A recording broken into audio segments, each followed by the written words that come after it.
Hey, what's up everyone? It's B here with Cali Moto TV. Welcome back to the channel and welcome back to Eurocycle Sonoma. Today we finally get our hands on the brand new 2020 BMW F900R. I am super excited. As you guys know, I love me some naked bikes. I love that middleweight class of motorcycles. So this one has 100 horsepower, about 67 pound-feet of torque. So it's the torquiest one, but with 480 pounds, the heaviest one.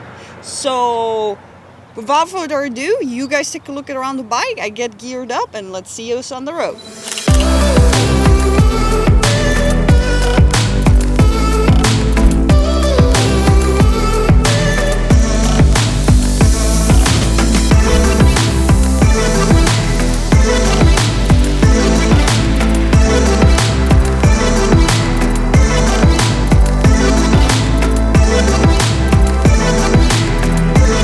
What's up guys, and here we are on our two new 900s. I'm super excited, so excited. So I'm kind of getting used to this thing because it's a little heavier than I anticipated, but once you get rolling it really feels pretty good. But I have trust issues, and you know, it's a pretty brand new bike, so definitely don't want to dump that, so we'll be taking it easy. But so they definitely added the very cool TFT display, and you can take it away from the lane mode and put it, so see, this is lane, and then you can push menu button down twice and it shows you this really cool sport display where it shows you braking and the RPMs, and it looks so cool. It feels like I'm in a race cockpit. So pretty cool, nice little touch for a, you know, our style motorcycle. I love it.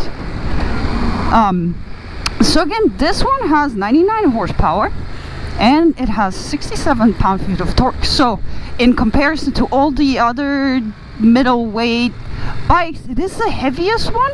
It is the more torquiest one, but it's not the highest one in horsepower. The Z900 is the highest one in horsepower with like 125. So there's a big gap probably in the top end of this motorcycle. So wow. But comfort, seat is very comfy. It looks like they actually thought about the passenger. In the MT-09 there is like the passenger gets to sit on the brick.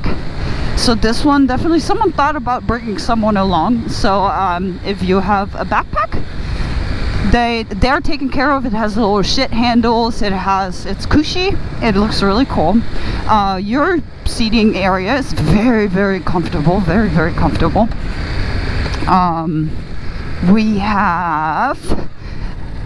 We're at a red light, so let's see how we are with our feet and where we end up given that. So I am 5'6", and we're tippy-toeing here. I can't flat-foot it.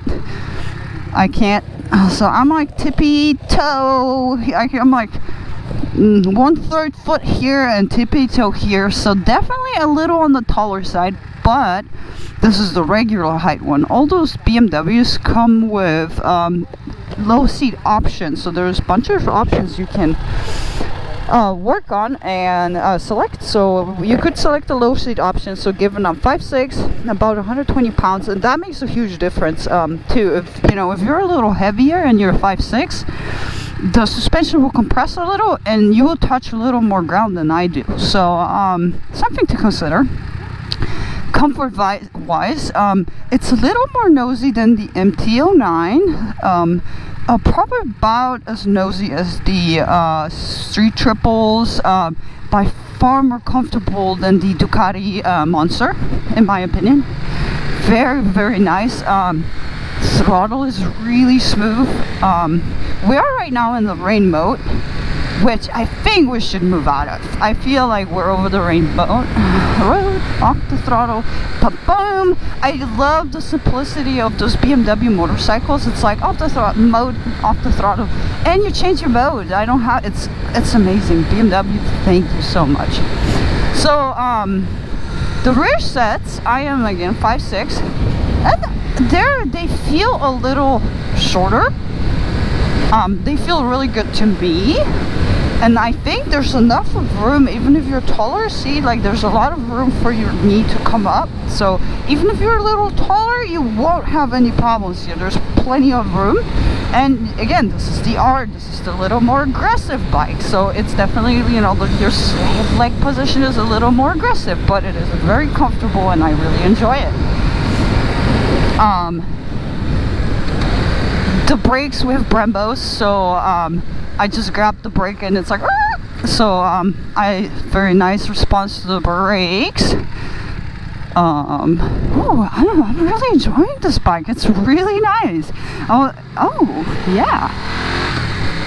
So we have no quick shifter on this motorcycle. There's a whole bunch of options on the BMW website with those bikes. I think they're still kind of under construction, so there's like, it's kind of hard to tell what's available for which bike. Like this one, Bill was looking up this bike, and there's like other options available that are not available for this bike and vice versa, but I have a hard time believing if you can have a quick shifter for this, you won't have it for this. So there's a whole bunch of options. Quick shifter should be available, but it is extra charge. Definitely recommend a quick shifter though. Oh yeah, definitely, you can definitely feel the torque and low and grunt. So this is the same but bored out motor as the GS 750 and GS 850, and I really enjoyed those two bikes. So this bike, this is gonna be a little hooligan bike. Like you get on it and we're only in the road mode and it wants to go. Wow, I seriously did not expect this. I did not expect this bike to be this cool. I am very pleasantly surprised and very sad that this our twisty bit is already over, because I'm still only in road mode and nothing more. So let's quickly shift into dynamic. Woo! Ooh.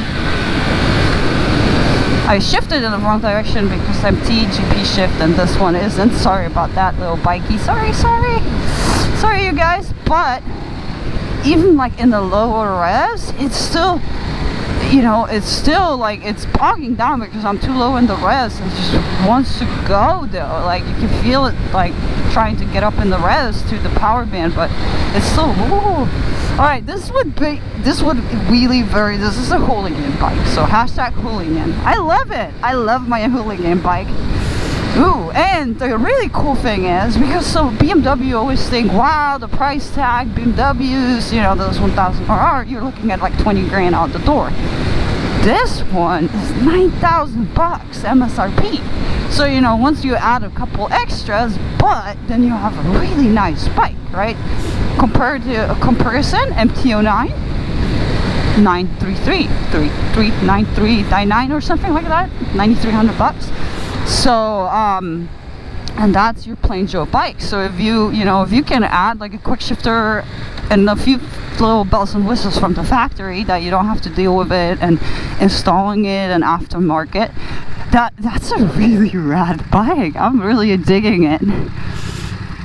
Again, like if it'll be me, definitely a low option because it's a little tall. Like for my liking, if I had to take this to SF, you know, like with heel starting, you kind of just need, like, I feel more comfortable. There's a lot of people who can handle that, but again, 480 something pounds, 120 pounds is not a very fair power to weight ratio. So wow, but I'm digging it. It's really comfortable. I feel very at home.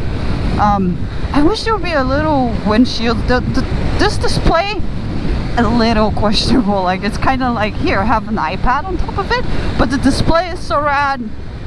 We'll just let it go. I wish it would be like a little something rather here though. For the wind, I think on the freeway it might get a little tiring, but I wouldn't commute on this bike, right? I would take it to Berryessa, we'll take it out to Alice's, Redwood Road, up to Liquor Observatory, you name it, right? Twisties, that's where this is going to be at home. And track it. Hell yes, track it. People sometimes are like, you would track that? Absolutely. very, very comfy. Levers are very nice, and they're adjustable from stock. Something I really enjoy when levers are adjustable, because, you know, small hands, it's a little tougher for when your hands are tiny to grip the levers sometimes, for me anyway. So wow, this is very nice, you guys. So a little disappointed that the front doesn't seem to be adjustable. So suspension wise, it's probably, you know, it's gonna be a little on the mushier side, but for your average street rider, you probably won't know the difference. You know, if you're pushing like a good B group pace or A group, so A group on the track, probably not the bike for you, because it's, you know, the adjustability would have been nice. But we'll give that a pass. Well, that's just something I've noticed, and a little disappointed. But then again, like, the more they put on this bike, the more expensive it gets. So if you're looking for a less expensive bike that has a lot of brap, well, yep, there we go. Dynamic Pro. Let's Dynamic Pro this puppy. And downshift, and actually downshift. All right. I'm really very nice. Wow. This is a really, I'm very surprised. I'm very surprised. I'm digging it. What do you guys think? Comment below. Let me know what you think. And see, and so again, it's a little heavier, but here, slow speed, not a problem. And I'm terrible at slow speed stuff. I hate slow. I hate slow speed stuff. I like, whenever I have to commute to San Francisco, I'm like, oh, really? I should really go into like a parking lot and practice, but it's hard. And typically, you know, we're out riding not at 2 miles an hour, so clutch engages really nicely, very predictable, very nice. Oh yeah, the brakes have a nice little feel to it. I bet Bill enjoys this F900. I'm a little worried to get like really on it, because I can feel it wanting to wheelie just by getting on it. Especially going uphill. I was like, yeah, this definitely would wheelie quite easily. Very cool. But, you know, it kind of lets you know, like, hey, I'm about to go up. It lets you know it's very predictable throttle input. Very predictable. I'm pretty sure the electronic, we're in Dynamic Pro, so it might let you come up a little. You know, like the S1000, it will kind of hold it. It will kind of hold it at a certain height, and it won't let you 12 o'clock it, so that's always nice. Let's see. Whee!